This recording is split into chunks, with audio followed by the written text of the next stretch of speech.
Hello student, हम पढ़ रहे थे जो मुगल कालीन एडमिनिस्ट्रेशन था उसके बारे में। और ये कैसे पता चला कि उस टाइम किस तरह का शासन होता था, किस तरह से तहसीलदार पटवारी ज़मीन का काम करते थे, ट्रेड कैसे होता था, व्यापार कैसे होता था। ये मिलती हैं जो डॉक्यूमेंट खजाने में हैं, अभी भी संग्रहालयों में रखे हुए हैं। देखो, मुगलों ने अपने काम लिखित में बड़े अच्छे किए हैं, तो वो वहाँ से मिल जाते हैं। किताबें लिखी अकबरनामा, इन्हें अकबरी जैसी। अबुल फजल और फैजी दो हिस्टोरियन थे अकबर के दरबार में, अकबर के दोस्त थे, तो उन्होंने किताबें लिखी हैं और जिससे अकबर के एडमिनिस्ट्रेशन के बारे में पता चलता है, प्रशासन के बारे में। जैसे Akbar order one of his friend and courtiers होते हैं दरबारी। देखो, दरबारी द्वारा लिखी गई बात हम सही मान सकते हैं क्योंकि वो उस राज्य का एक अहम पद पे अधिकारी है। ठीक है। Abul Fazl to write a history of his reign, जिन्होंने अपने शासन के बारे में हिस्ट्री लिखवाई अबुल फजल से। Abu Fazl wrote a 3 volume history of Akbar reason.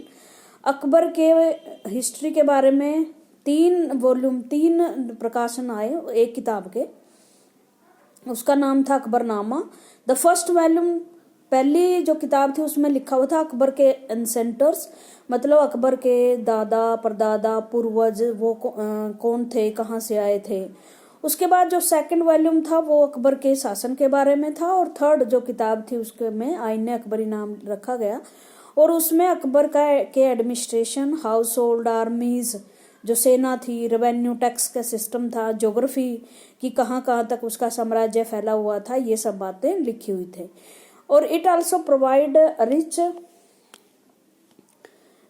Knowledge, ये रिच नॉलेज डिटेल प्रोवाइड करता है अकबर के शासन के बारे में, about the tradition and culture of the people living in India. जो भारत में उस टाइम लोगों का कल्चर क्या था, ट्रेडिशन रीति रिवाज क्या थे, इसके बारे में ये किताब बताती है। The most interesting aspect about the Ain Akbari is its rich statistical detail about things as diverse as crops, yield, price, wages and revenues। और ये ज़्यादातर किसके बारे में बताती हैं कि भाई उस टाइम फसलें क्या पैदा होती थी, उनकी किस्में क्या होती थी, उनके रेट क्या होते थे, मजदूरी कैसे दी जाती थी, वेतन कैसे दिए जाते थे, रेवेन्यूज टैक्स कलेक्शन का सिस्टम कैसा था। अब इन किताबों के आधार पर हम देखते हैं कि अकबर की नीतियां कैसी थी प्रशासन की। The board feature of the administration were laid down by Akbar and were elaborately discussed by Abul Fazl in his book The Akbarnama, is in particular in its last volume आईन अकबरी। अकबर के जो एडमिनिस्ट्रेशन था, शासन था, उसकी बहुत सारे विशेषताएं अबुल फजल और फैजी की किताब में लिखी हुई हैं। Abul explained that the empire was divided into province called suba. देखो, इसको वर्तमान से जोड़ लो तब समझ में आएगी आपको। वर्तमान में भारत एक देश है, ओके। और भारत को किस में बांटा गया है? सुविधा की दृष्टि से। सुविधा मतलब शासन ठीक ढंग से चले उसके लिए बांटा गया है। हमारे यहाँ स्टेट्स में Haryana state, Punjab state, Tamil Nadu state, 28 state हैं और 9 यूनियन टेरिटरी हैं, है ना। इन स्टेट्स को आगे क्या बांटा गया है बताओ मुझे। हरियाणा को, पंजाब को किस चीज में बांटा गया है? जिले में, डिस्ट्रिक्ट बोलते हैं इनको, जिला बोलते हैं। और जिले को सब डिस्ट्रिक्ट्स में, और सब डिस्ट्रिक्ट्स को फिर तहसील, उप तहसील, ब्लॉक, इस तरह से बांटे गए। तो उस टाइम में अकबर का राज्य थोड़ा सा उत्तर भारत में फैल चुका था बहुत जगह पर, तो उन्होंने अपने प्रशासन को बंगाल, बिहार तक उनका राज्य फैला हुआ था, तो उन्होंने भी अपने शासन को ठीक ढंग से चलाने के लिए पूरे राज्य को सूबों में बांट दिया। आज भी हमारे देश के जो बड़े बुजुर्ग हैं, यूपी में जाओगे आप, प्रांतों को, जो स्टेट्स हैं, वो सूबा बोलते हैं। जैसे पहले हमारे हरियाणा और पंजाब को पंजाबी सूबा बोलते थे। आज भी आप गांव में पटवारी और तहसीलदार कानून को देखते हो ना, जो आपके कागज वगैरह जमीन के संभालते हैं, वो उसी समय की देन है। उसी टाइम ये पोस्ट क्रिएट की थी राजाओं के द्वारा। और आप देखते हो जितने भी खेती से संबंधित रिकॉर्ड, उनकी भाषा आपको समझ में नहीं आएगी, खतना वगैरह ऐसे लिखा जाता है। तो वो खसरा मतलब बहुत सारी, अगर आपने कभी भी आपने देखा हो घर में अगर समन आते हैं कोर्ट के, वो भी आपको समझ में नहीं आएंगे, वो भी उर्दू फारसी उसी टाइम की देन चली आ रही है। लोकल प्रशासन में ज़्यादा ब्रिटिश ने चेंज नहीं किए थे। सूबा बोला जाता था प्रांत को, जो आज स्टेट है। गवर्न बाय द सूबेदार, हमारे देश में आज सरकारें हैं, जैसे गवर्नर है, राज्यपाल उसका हेड है, तो वहाँ सूबेदार होता था। सूबेदार अब पुलिस में आर्मी में है। Who carried out both political and military function, उनके पास दोनों ही थे, पॉलिटिकल पावर और मिलिट्री फंक्शन भी। देखो जब भारत आजाद हुआ तो मिलिट्री फंक्शन, या अंग्रेज आए तो उन्होंने मिलिट्री फंक्शन और पॉलिटिकल फंक्शन को अलग कर दिया। अच्छी बात है, शक्तियों का विकेंद्रीकरण होना चाहिए। हमारे यहाँ गवर्नर जो होता है वो राज्य का हेड होता है, चीफ मिनिस्टर जो है वो गवर्नर के नाम पर काम करता है। ओके, मिलिट्री फंक्शन में हमारे अलग से सूबेदार, गवर्नर जनरल, इस तरह से मेजर, ये पोस्टें होंगी, मतलब काम अलग अलग हो गए। तो इन सच एज मिलिट्री पे मास्टर, बख्शी जिसे बोलते हैं, the minister in charge of religious and charitable patron, सदर होता था, मिलिट्री कमांडर फौजदार होता था, and the town police commander कोतवाल होता था। ये आपका एडमिनिस्ट्रेशन है, बहुत सारी जो चीज़ है। सूबेदार स्पोर्ट होता था, उसके बड़े अफसर होते थे। जैसे आज अफसर मुझे बताओ, कमेंट में लिख के बताना, आज जो सरकारी अधिकारी है उन्हें किन नामों से पुकारा जाता है। चलो मैं हिंट दे देती हूँ। आपके जैसे जिले में सबसे बड़ा डिस्ट्रिक्ट कलेक्टर होता है, कलेक्टर भी बोल लेते हैं, कई जगह डीसी भी बोलते हैं, वही ओके। आईएएस अधिकारी होता है। तो आप दूसरे अधिकारियों के नाम कमेंट में लिखना कि कौन से होते हैं। उस टाइम जो मिलिट्री का पे मास्टर होता था, मतलब मिलिट्री की जो वेतन वगैरह देता, उसे बख्शी बोलते थे। मिनिस्टर जो रिलीजियस अफेयर्स का होता था उसे सदर बोलते थे, सदर थाना। आज भी आप कई जगह देखोगे सदर थाना लिखा हुआ मिलेगा, मतलब सदर का मतलब डिस्ट्रिक्ट थाना, सदर थाना, ये जींद सदर थाना, रोहतक, इस तरह से लिखा मिलेगा आपको। तो डिस्ट्रिक्ट थाने को हम सदर थाना आज भी कहते हैं। फौजदार, आज भी हमारे देश में जब कानून नोटिस आता है तो उसमें फौजदारी मुकदमों का जिक्र होता है। जो हत्या मार पीट से रिलेटेड होती हैं वो फौजदारी के मुकदमे आते हैं। और ये जो फौजदार था उस टाइम चोरों को पकड़ने, ठगों को पकड़ने का काम करता था। और कोतवाल होता था पुलिस का, जो उस टाउन का कोई पुलिस अधिकारी होता था उसे कोतवाल बोलते थे, ठीक है ना। एसएचओ वगैरह इस तरह से।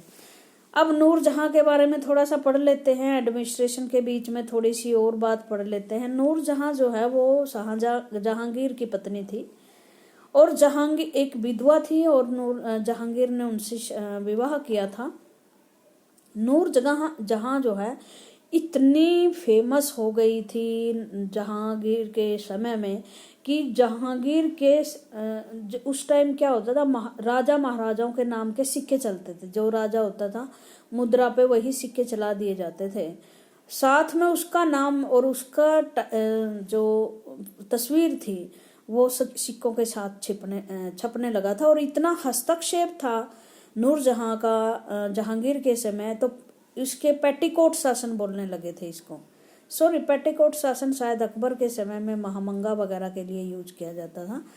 तो ये था कि जो नूरजहां है उसकी कितना इंटरफेयर था। मेहरुन्निसा उसका नाम था, फिर बाद में उसको टाइटल दिया गया था Nurjahan. Mehrunnisa married the emperor Jahangir in 1611 and received the title Nurjahan. शादी के बाद उनका नाम नूरजहां रखा गया। She remained extremely loyal and sportive to the monarch.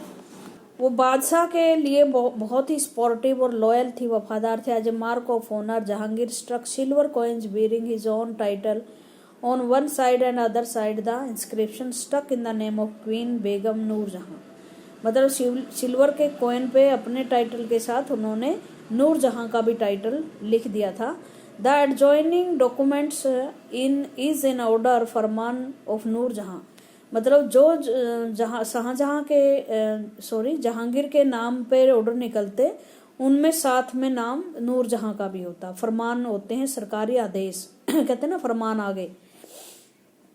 The square seat seal state command on her most sublime and elevated majesty Nurjahan Padshah Begum, इस तरह से नाम लिखा जाता था। जो सील होती थी ना, जैसे मोहर लगती हैं, उन पे इसका नाम भी होता था।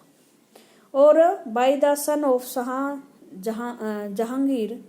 शाहजहांगीर she become as brilliant as the moon, may Nurjahan Padshah be the lady of the age. उस समय की लेडी थी, लेडी ऑफ एज मैंने उस समय की सबसे फेमस लेडी थी। लेकिन आगे थोड़ा सा ट्रेजेडी इसकी ये रही कि जो अगले बादशाह बने शाहजहां, ये इसकी मौसी माँ थी, मतलब स्टेप मदर थी इसकी। तो ये हस्तक्षेप कर रही थी। तो जहांगीर के मरने के बाद शाहजहां जब गद्दी पर बैठे तो इनको जेल में डाल दिया गया था। बाद में इन्हें एक ऐसे महल में मतलब रिमोट जीवन जीना पड़ा था। उसके बाद अकबर नोबेल्स। अकबर के दरबार में जो कुलीन लोग होते थे उन नोबेल्स बोलते हैं। Command large armies and had access to large amount of revenues. Army बड़ी हो गई थी तो टैक्स भी बहुत ज्यादा इकट्ठा करना पड़ता ना, खर्चे चलाने मुश्किल है। While they were loyal and empire functionally efficiently, but by the end of the 17th century many nobles has built independent network of their own। जैसे सूबेदार था, ये कुलीन वर्ग था, कुलीन लोग थे मान लो, और उस टाइम आर्मी के हेड भी वही होते थे, रेवेन्यू भी इकट्ठे करते थे। बहुत दिनों तक तो ये लॉयल बने रहे, लेकिन धीरे धीरे उनके मन में भी अपने आप को स्वतंत्र घोषित करने की आ गई कि हम क्यों राजा के दबाव में रहे। क्योंकि कई बार ऐसा लगता है ना कि तेरे पास तो पावर बहुत ज्यादा है, इसलिए आपको किसी के अंडर रहने की जरूरत नहीं है। तो इन्होंने अपना ही नेटवर्क बुन लिया। Their loyalty to the empire were weakened by their own self interest. और उनकी लॉयल्टी की वजह से ही मतलब लॉयल्टी में कमी आ गई, तो ये सारा जो एम्पायर था वो कमजोर होता गया। अब हम कुछ देख लेते हैं आपके डोगमा मीनिंग होते हैं। डोगमा होती है एक स्टेटमेंट और an interpretation declare as authoritative with the expectation that it would be followed without any question. एक ऐसा आदेश जिसे सरकार ये माने कि बिना किसी की विरोध के लोग इसे माने। बिगोट होता है या बाइगोट भी बोलते हैं इसको। An individual who is intolerance of another person religious belief. ऐसा व्यक्ति जो दूसरे के धर्म को सहन नहीं कर पाता। जैसे कई लोग कहते हैं ना, ये नहीं, ये दूसरे धर्म का है, ये लगाता है, वो लगाता है, ये खाता है, ये त्योहार मनाता है, ऐसे रहता है। तो ऐसा व्यक्ति जो दूसरे धर्म के लोगों को सहन नहीं कर पाता।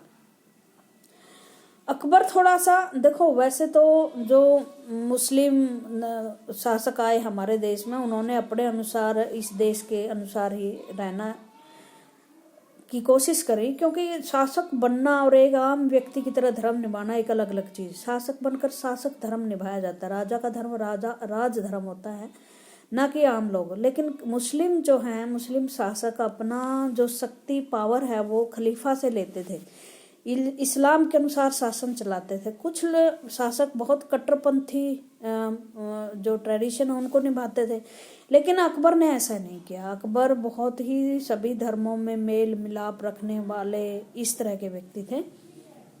While Akbar was at Fatehpur Sikri during the 1570s, he start discussion on religion with the उलेमा। 1570 के आसपास फतेहपुर सीकरी, आप उत्तर प्रदेश में जाओगे आगरा में, वहाँ आपको फतेहपुर सीकरी के महल आपको दिखेंगे, वही राजधानी हुआ करती थी इसकी। तो उन्होंने रिलीजन और उलेमा से धर्म के बारे में डिस्कशन शुरू किया। वैसे ये कहते हैं कि अकबर पढ़ा लिखा नहीं था, बट वो सुनने में सुनता बहुत था, तो मतलब विद्वान बहुत हो गया था सुन सुनकर। ब्राह्मण, ज्यूइस्ट, और ये नहीं कि वो सिर्फ उलेमा की बात सुनता था जो इस्लामिक धर्म के गुरु होते थे। ब्राह्मण, ज्यूइस्ट सब उसके दरबार में सम्मान पाते थे। who were Roman Catholics. The Zoroastrian से भी, वो यहूदियों से भी, जूइस्ट से भी, पारसियों से भी, सबसे वो विचार ग्रहण करता था. These discussion took place in the इबादत खाना. उन्होंने इबादत खाने का निर्माण करवाया था फतेहपुर सीकरी में. इबादत का मतलब होता है प्रेयर करना, और इबादत खाना जहाँ प्रेयर की जाती है, जहाँ हर धर्म की प्रेयर होती थी, जहाँ हर धर्म के बारे में डिस्कशन होता था.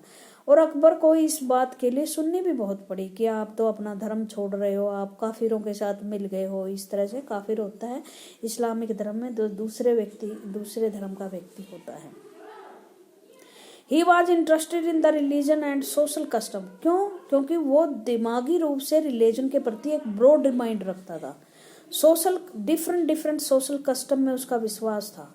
Akbar interaction with people of different faiths made him realize that religious scholar who emphasize rituals and dogma were often bigots. और अकबर ने इन सभी धर्मों से विचार करके, इनकी बातें सुनकर उन्हें रियलाइज हुआ कि सबके अपने अपने विश्वास हैं. अगर कोई भी व्यक्ति एक ही धर्म के उस पे अड़िग रहता है, जो कह दिया हिंदू धर्म में वो सही है, मुस्लिम धर्म में ये बढ़िया है, दूसरा कोई भी बढ़िया नहीं है, ये क्या एक तरह की ईगो होती है, डोगमा है, ये एक तरह का बाइगोट है जो दूसरों को सहन नहीं कर पाता. क्योंकि ईश्वर ने तो सभी को बनाया. देखो, जब आप इस तरह के विचार रखते हो ना, कट्टरपंथी, आप कहते हो कि ईश्वर रोम रोम में है, पात पात में है, तो क्या आपका ईश्वर मुस्लिम को नहीं बनाता या हिंदुओं को नहीं बनाता? इसका मतलब तो आप तो अपने भगवान को ही कमजोर समझने लगे कि हमें तो बनाया है, दूसरों को नहीं बनाया. अगर आप इस तरह की बातें करते हो, दूसरे धर्म के लोगों को आप सहन नहीं कर पाते, तो इसका मतलब जो भगवान जिसे आप कहते हो कि वो डाल डाल में है और पात पात में है, तो आप उसको तो आप ये सोचने पर मजबूर कर दोगे ना कि आपको बनाया है, मुस्लिम को नहीं बनाया, हिंदुओं को नहीं बनाया, सिखों को नहीं बनाया. तो ये एक गलत दिमाग की गलत सोचें होती हैं. These teaching create division and disharmony among us the subject. क्योंकि उन्हें पता था अगर मैं इस तरह की भावनाएं रखूंगा तो मेरी जो प्रजा है वो ज्यादातर मोस्टली हिंदू है, सिख है, जैन है, पारसी है, उनमें क्या आ जाएगा, डिवीजन आ जाएगा. और समाज में एक डिवीजन, समाज को शासन करना बहुत मुश्किल होता है. अगर आज हमारा देश बटा हुआ है हिंदू, मुस्लिम, सिख आदि के नाम पर, तो एक शासक के लिए उस देश को शासित करना बहुत मुश्किल होता है. वो तभी शासित कर सकता है. लेकिन ये गलत जो राजनीति हमारे देश में चलती है, वो हमेशा अपने सब्जेक्ट जो जनता है उसमें फूट डालने की कोशिश करती है. लेकिन उनको ये नहीं पता एक टूटी फूटी और डिवीजन समाज को शासन करना सरकार के लिए ही सबसे बड़ा चैलेंज होती है. ठीक है, तो इस तरह से आप देख रहे हो अकबर किस तरह से इबादत खाने में भिन्न भिन्न जो तरह के लोग हैं उनसे डिस्कस कर रहा है. यहाँ आपके मौलवी साहब बैठे हुए हैं, यहाँ आपको हिंदू धर्म के लोग बैठे हुए हैं. ठीक है, और lead Akbar to the idea of Sulh Kul. एक सुलह कुल की नीति अपनाई थी उन्होंने. सुलह कुल मतलब सभी में सुलह हो. वैसे तो आज सुलह का मतलब लड़ाई झगड़े के बाद जो समझौता होता है सुलह कहते हैं, लेकिन नहीं, इसमें कहता है कि टॉलरेंस, सभी धर्मों के प्रति टॉलरेंस होनी चाहिए, सहनशीलता होनी चाहिए, यूनिवर्सल शांति होनी चाहिए. दिस आइडिया ऑफ टॉलरेंस, ये जो सहनशीलता की मैं कोई बात नहीं, आप पगड़ी पहनते हैं, दाढ़ी रखते हैं, टीका लगाते हैं, मुझे क्या प्रॉब्लम है, did not discriminate between people of different religion in his realm. और उसके शासन में इस तरह का भेदभाव नहीं था. और इसी वजह से अकबर के समय भारत का जो ट्रेड है, व्यापार है, उन्नति है, वो चरम शिखर पर थी. Instead it focus on the system of ethics, honesty, justice, peace. और आपको अकबर के अनुसार जो व्यक्ति है उसके अंदर इस तरह के गुण होने चाहिए कि आप ना केवल एथिक्स आस्तिक हों, आप ऑनेस्ट हों, न्यायपूर्ण हो, शांति रखते हों, यूनिवर्सली एप्लीकेबल. और इस तरह के सिद्धांत हर धर्म में एप्लीकेबल होते हैं. ये नहीं कि हिंदुओं को ऑनेस्ट है और मुस्लिम ऑनेस्ट नहीं है और सिख ऑनेस्ट नहीं है. Abul Fazl helped Akbar in framing a vision of governance around the idea of Sulh Kul. और अबुल फजल ने ऐसी नीतियां तैयार करने की कोशिश की जो सभी धर्मों के लिए समानता लेकर आए। और बाद में जहांगीर और शाहजहां ने भी इस प्रिंसिपल को फॉलोड किया, लेकिन बाद में ये कहते हैं कि शाहजहां के काल में थोड़ा सा कट्टरपंथ आना शुरू हो गया था। आज के लिए इतना ही। Thank you very much.